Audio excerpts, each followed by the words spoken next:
as the sun rises again on the most extreme environment on Earth. The landscape is coming alive, welcoming us to witness the majestic wonders, guided by the people who were born on the ice.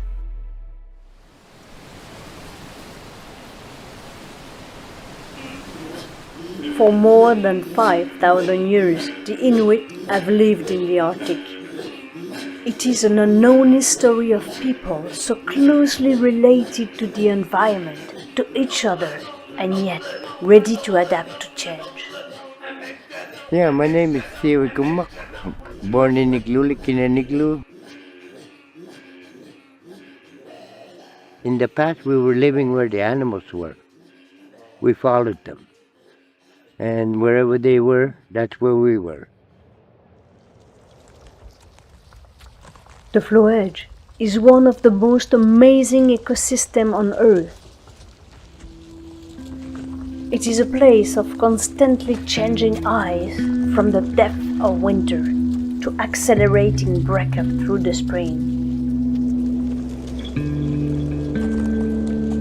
It is a place where polar bears patrol, while narwhals, belugas, bowheads, and even the odd walrus move along.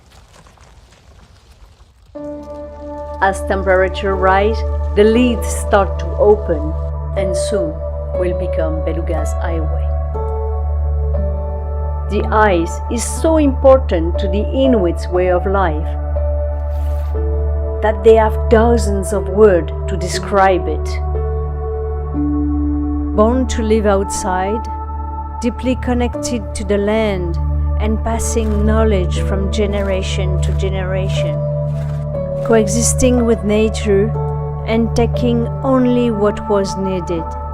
The Inuit were among the first to put a human face on the unprecedented climate change in the north. I'm a senior guide. I have the knowledge of the whole environment around us. So therefore, that's where I come in about the environment and the changes that have occurred over the years that I have been exploring this part of the world. The Arctic seems to be a stranger to most of us. But in fact, we are so deeply connected. This wide, unforgiving landscape protects the earth by keeping it cool. You get the same effect. And this is as pure as it gets. This is the best water in the world. You can see right through the ice, right down into the ocean. The Canadian Arctic is filled with wonders living on ice and in the depths of the salty waters, surrounded by land and numerous islands. It is a world of contrast and mysteries that only a handful of scientists and explorers use to dare diving to see with their own eyes.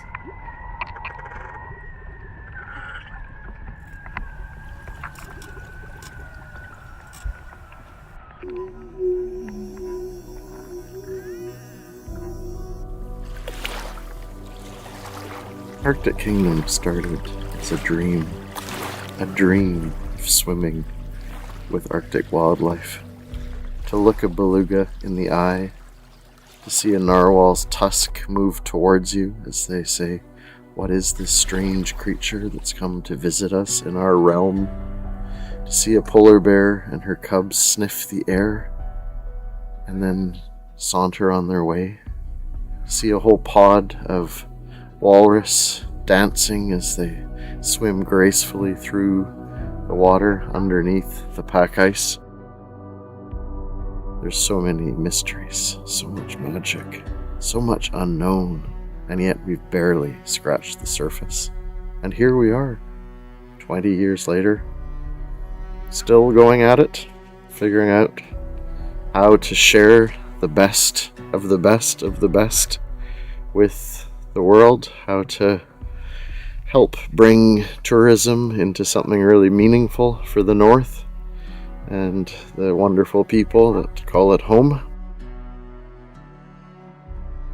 How to really help share the truth of what is up north and how special it is for Canada and the whole world as a region. It's misunderstood or non-understood, and it's much closer than anyone can think. I make sure my knowledge is transferred. That's one thing I'm trying to do. I teach the youngsters, I tell them ways of doing things on their land. And with the tourists, they document everything, and that's a plus because they can go back to where they came from and spread the word. No need to endure the hardcore expedition style anymore to experience the North. Once you arrive on the Floe Edge, you suddenly understand the uniqueness of the experience. Filled with ancestral knowledge, high-end technologies and comfort, and passionate teams eager to let you feel the unique chance to be at the rhythm of nature.